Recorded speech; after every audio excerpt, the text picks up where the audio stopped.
what is your name? My name is Kemal Baykallı. Okay. And where were you born? I was born in Cyprus, in Famagusta, in 1975. Okay. And where do you live now? I now live in Nicosia, in the north. And what is your occupation? I work for the Turkish Cypriot Chamber of Commerce. I'm the Deputy Secretary General. Okay. And what does that involve? That involves dealing with issues, external issues of the chamber. It includes anything that is related with our cooperation with the Greek Cypriot business community. It includes our relations with the European Union and many other stuff. Okay. Tell me the story of the division of Cyprus. When did it happen and why? Well, Cyprus has always been two ethnically divided the communities. I think the division, when you're talking about the physical division, I think it's important to talk about the division among the communities. I think it was a typical ethnic problem where people embrace their ethnic identities rather than their uniting identities. So in the framework of the Cold War, I think it's important to realize that we failed to recognize ourselves as the people of Cyprus, and we embraced our ethnic identities. And I think the first division took place because of this. And Cyprus is divided, I think, because one, we Cypriots, Turkish Cypriots and Greek Cypriots did not embrace our Cypriot identity, and we failed to realize that we can work together and live together and then prosper together. And two, because we were also part of this Cold War environment where there was issues regarding the Cold War issues and regarding the problems between Turkey and Greece. So this should be in broad terms the other reason why we failed to establish a stable and prosperous island on this part of Mediterranean. Okay. Are the people on the other side your friends or your enemies? What is the biggest difference between you and them? Well, there are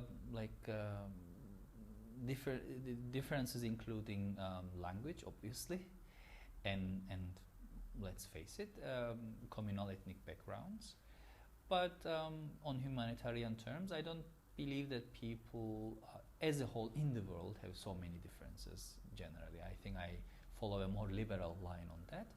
But it is true that many Turkish Cypriots believe that they embrace their religious identity more than we do. This is one argumentation you would probably hear from many Turkish Cypriots. And and I think they are comfortable with their Greek identity, and they do not see it conflicting with their Cypriot identity.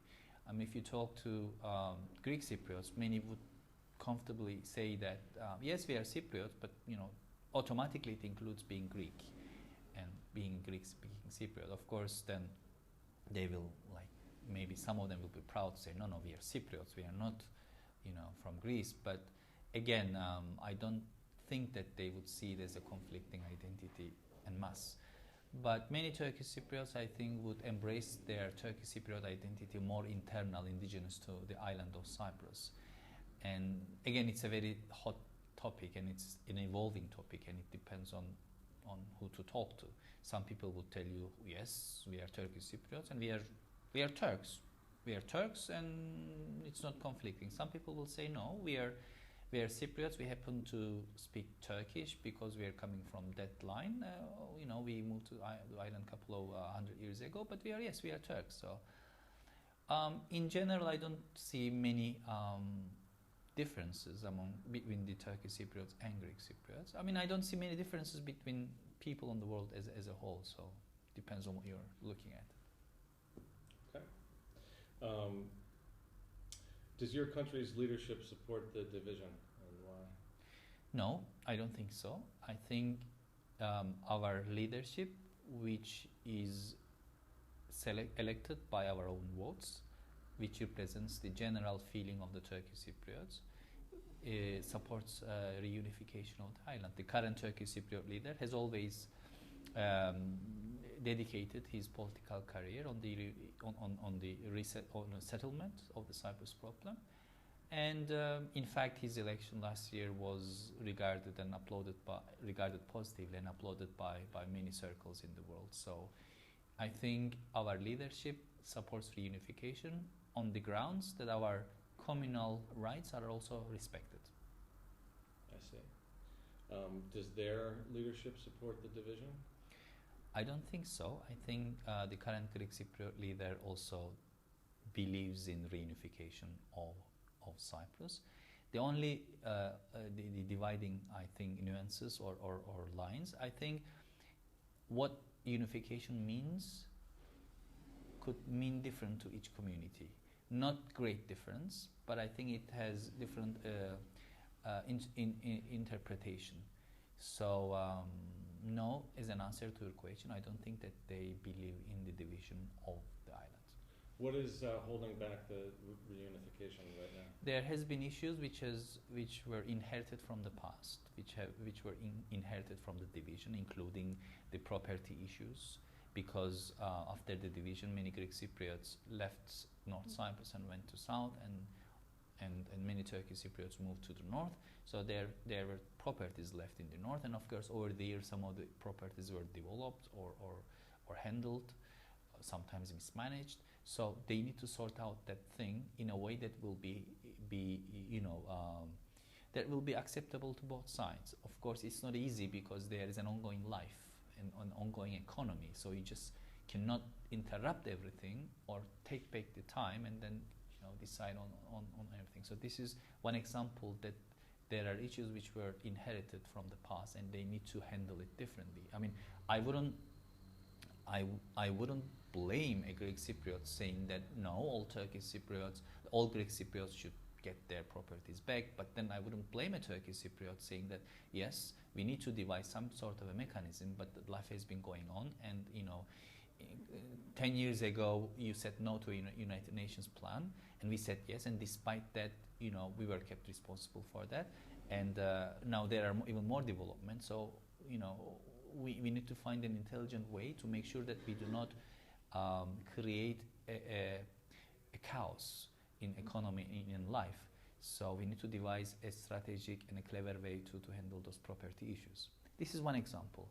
The other, what's holding them back, I think it's also something to do with what they understand from it. I mean,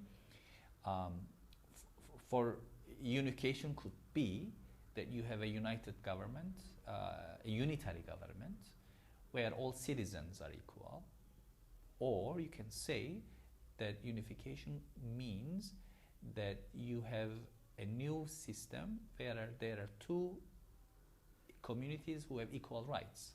So these are two different issues, and you need to find a model that actually satisfies both. Okay. How would your life change if the wall was removed and anyone could cross and anything could cross? What would you do? What's the first thing you'd do? Well, I do cross, so I do not expect like a dramatic change in day one, but I think it would be more useful and beneficial, and will change the lives of the new generations, coming generations. In 10 years' time, I believe people would start to look Cyprus, their own country, in a different way, and how they embrace each other. I think the first will be the realization of that Cyprus does not belong to either community alone.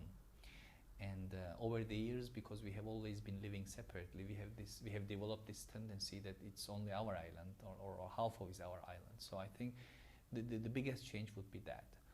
And of course, there will be many opportunities, many economic opportunities. Now that Cyprus would be united, there will be to give you a couple of examples, the tourism operators would be able to market both parts of the island rather than one. It will be possible for the Greek Cypriot ships to enter to the Turkish waters and Turkish ports, which is not the case now. and it will also increase their competitiveness. There will be lots of international and local investments on both parts where they will be requiring to find out Turkish-speaking and Greek-speaking people as well. So there will be many employment opportunities, job opportunities. The EU rules and regulations will transform the Turkish Cypriot economy in a way that will be more according to the international standards. So life will change, but it's not going to be as easy as everybody will think, because there are established, what we are trying to do at the moment is to prepare North Cyprus to the EU membership. And generally, economies need at least like 10, 15 years to be ready for an EU membership, but we will be like doing it in a year's time. So it's not going to be easy for everybody, for the businesses mainly, but for the long run, it's going to benefit everybody. In daily life, well, for me to cross to the south, I need to make sure that my car has a specific insurance that is valid in the south, because my insurance in the north will not be valid in the south. So every time I cross, I'll make sure that I have insurance. Sometimes, generally, they sell the insurance at the gate. I buy it for a month or like for 3 months, or depending on my choice. I wouldn't need to think about this, for example. It will be very easy for me. I wouldn't be needing to cross through the checkpoints. I would be able to cross through any road, because there are specific checkpoints to cross at the moment. Of course, initially there might be some kind of a transitionary period because of the customs difficulties and customs payment issues and everything, but this might be one of the practical outcomes, if you like. Okay. So people from all over the world might be seeing this video. What's the most important thing that they should know about what's happening here? Well, we think that the Cyprus in the heart is the most important thing in the world, which is not the case, we now know. We are very self-aware in that sense. I think in an area which is dominated by crisis and conflicts and problems, I think Cyprus has the potential to become a center of stability on Eastern Mediterranean. 2, I think it would provide credit to the international agencies that finally a long problem is now solved, because it's been on the UN agenda since 1960s. It would give credit to the UN as well. And I think it's a good example that a Christian and a Muslim communities coming together and establishing a joint state and participate in the EU, and it would also provide a hope. It would also hopefully help the solution of it will help some issues regarding Turkish membership with the EU. It will also help Turkish-Greek relations. It would actually transform many issues on that part of the world. So Cyprus would be a place where we are going to prove that long-standing conflicts can be solved. Wonderful. Wonderful. Thank you very much. Thank you.